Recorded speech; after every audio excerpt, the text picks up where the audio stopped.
All right. Hey, good to have you back. I thought I'd try something different and talk a little bit about the upper neighboring tone. A lot of playing has to do with understanding concepts, and the upper neighboring tone is a really really powerful concept. And I'm just going to take a look at it in one in a pretty defined parameter. And that parameter is just we're just going to take a look at a couple of bar chords and see what we can do with upper neighboring tones in a couple of bar chords. This is a big deal. If you can wrap your head around upper neighboring tones, this is the kind of thing that you'll do if you're studying, harmony and composition. But it applies directly to the guitar fretboard because you can do anything here. Okay, so the upper neighboring tone, what is it? Let's define the upper neighboring tone. It is a diatonic tone. We're talking about diatonic upper neighboring tones. That means an upper neighboring tone that belongs in a certain scale. And so the scale that we're going to look at today is A major. And we'll be sitting right in this pocket of the fretboard, and then here's our just basic bar chord.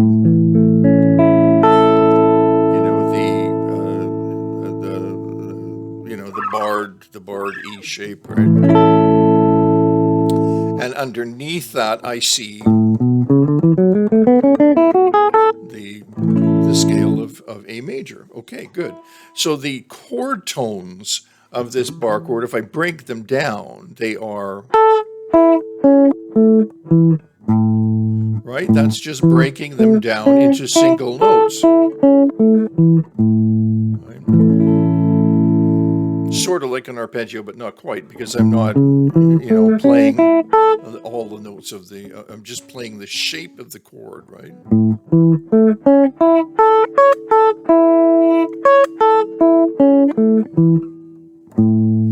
Right. Okay. That's just a third on top, just for fun. Okay. Upper neighboring tone. Let's take the top note of the A major, and here it is. And the upper note that neighbors this A note is the B note. Okay, and the next note down for the chord is this E note, right? And its upper neighbor out of the scale is this F sharp.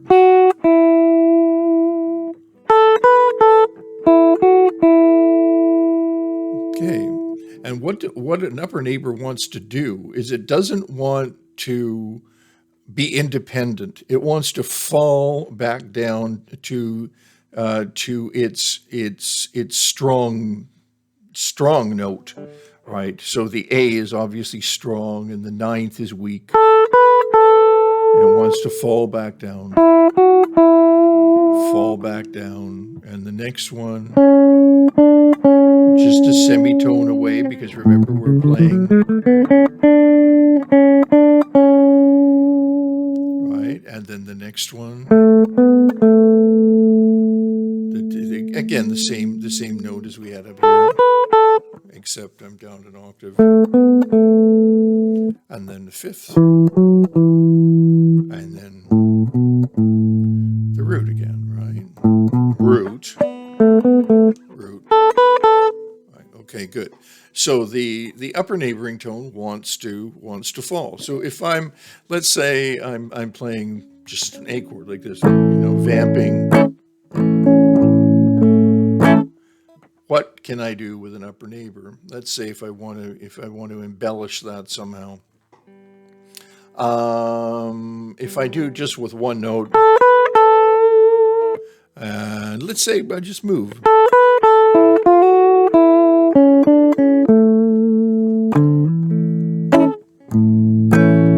Could do two at a time.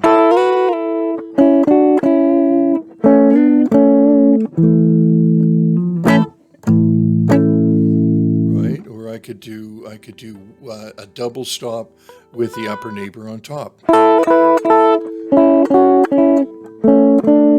That's a nice one.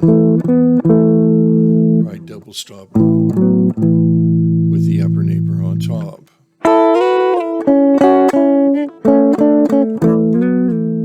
Right. Now, if I move to the next chord in the key of A, it would be a B minor. And the same thing is going to apply. I'm playing just a B minor bar chord, and here are my notes only the notes in the chord.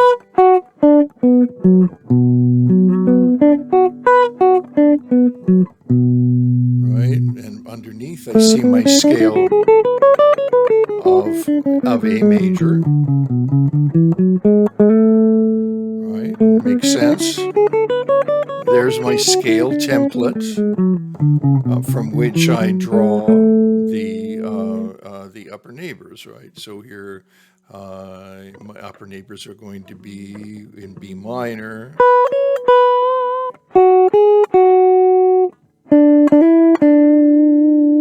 And minor.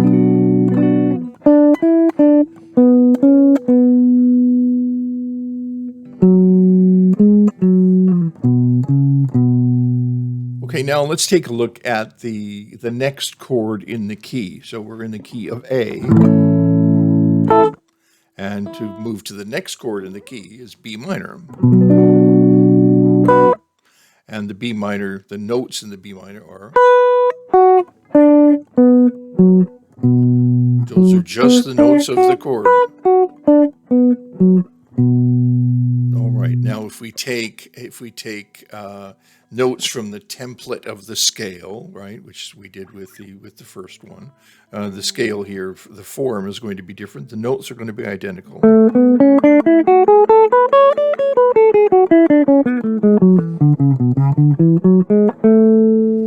Okay.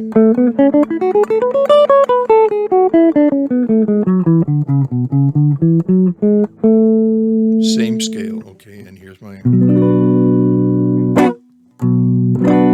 2 chord in the key of A, being B minor. All right. So now here are the notes once more, and the upper neighbors are.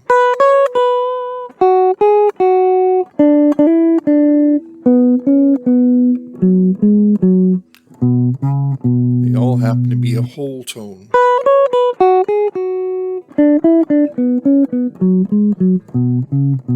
Now, and we can do the same thing that we did with the A major chord. We can do 2 at a time.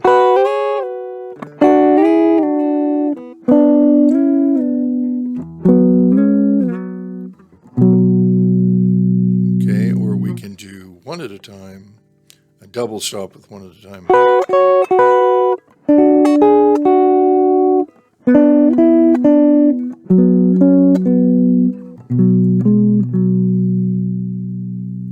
Okay, so now there's a whole bunch of possibilities for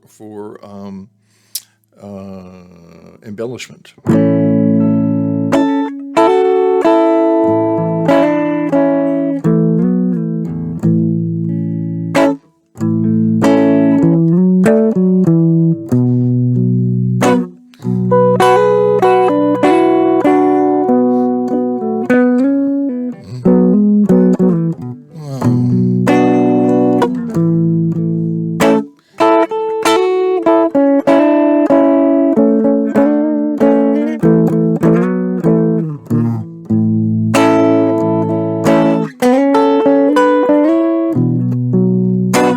The idea, right?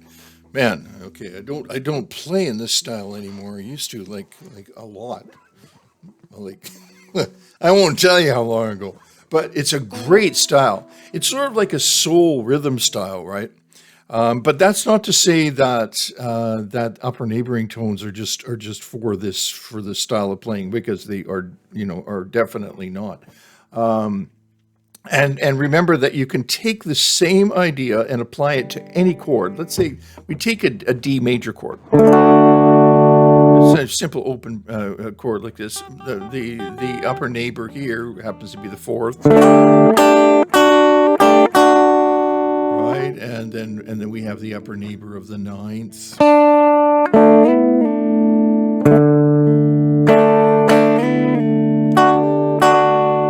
Right? And we're not changing the chord. All we're doing is adding tension to the chord. Let's say I take the C major. And here we have the notes, right, of the chord. Okay, and the same thing applies.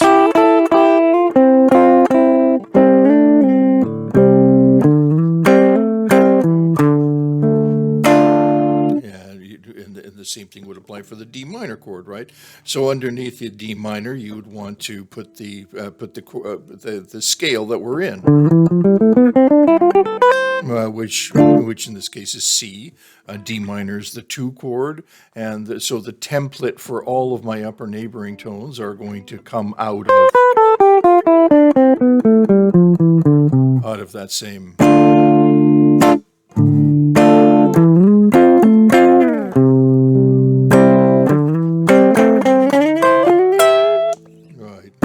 So I'm just working my way up the fretboard in the same, using the same chord, right? C chord, a C chord connecting with a passing note. Okay, but these upper neighbors, right? Okay. Work with that. Like, I'm throwing out ideas there, thinking, these are ideas that you can use. I can't in this format like YouTube. I'm not going to sit here for an hour teaching this lesson because you'd be asleep by now. But upper neighbors are really, really cool. So remember the definition. An upper neighbor is above a chord tone. All right. So you start with a chord tone, and in the case of the guitar, start with the tones of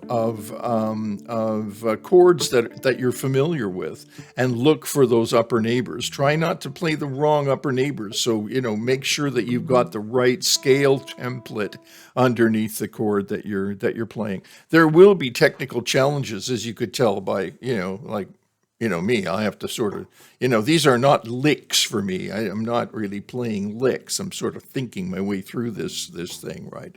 And as you should too. That's the idea. And then if you want to learn something, if you want to pin something down, then you play it 40 or 50 times, right?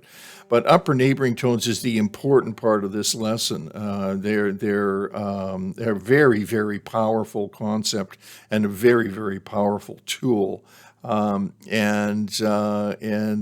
Later on we're going to look at lower neighboring tones, and we're going to look at appoggiaturas and other melodic ideas that we can use to make our playing come alive, and get it out of that, everything sounding like you're playing a scale or a lick, because that gets boring, because everybody's playing the same licks, everybody's playing the same scales. But upper concepts like upper neighboring tones and appoggiaturas can really open up your thinking, your melodic thinking and your harmonic thinking. Okay, that's it. That is all she wrote for today. And if this is a help to you, then let us know. Click subscribe if you want to come back, and let us know if you want us to tell you, or YouTube to tell you, that's great. I want to hear some more of these videos. That's good. Then subscribe, because we are doing a number of them every as much as we can. And like and comment, let us know what direction you'd like us to take, and if this is meaningful to you, it really helps us in trying to achieve the result of communicating musical ideas to you. And we thank you for that, and we'll see you again real soon.